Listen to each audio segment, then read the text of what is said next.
something with Lennox, and I don't know why his first name is escaping me. I adore him.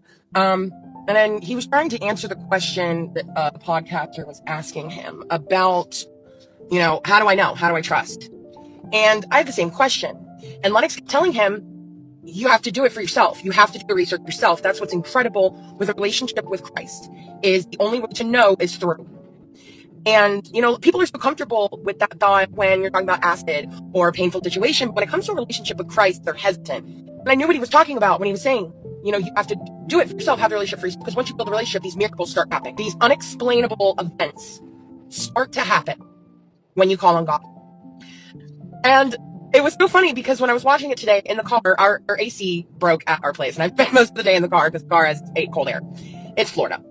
It's hot. And I was watching that podcast. And I was like, I wish I could answer that. I know what he's talking about, but I wish I could answer it.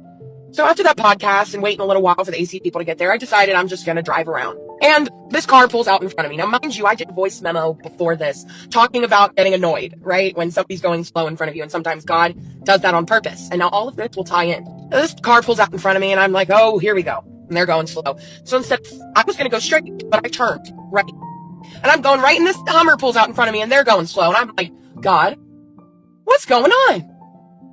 So we're getting down the road and I can either still continue behind this Hummer or I can turn down the road towards my brother's apartment. I was like, oh, I'm not going to go there. His place is being fumigated. And suddenly God put on me, go over there and pray.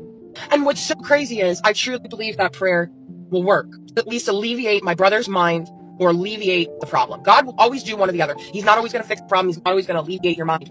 But at least one will happen. One will happen. He's either going to alleviate your mind or alleviate your situation. He's not going to leave you hanging. And I realized I would not have come, had that thought, done this thing, had I not gotten stuck behind those cars. And I would have thought nothing of that years ago. In fact, as soon as I got the revelation to go to my brother's, I would have been like, no, I'm not going in there. I'm not doing that, wasting my time. It's probably not even going to work. But I believed in God when I said that. I loved God. But that's what happens when you don't have a relationship. You don't listen.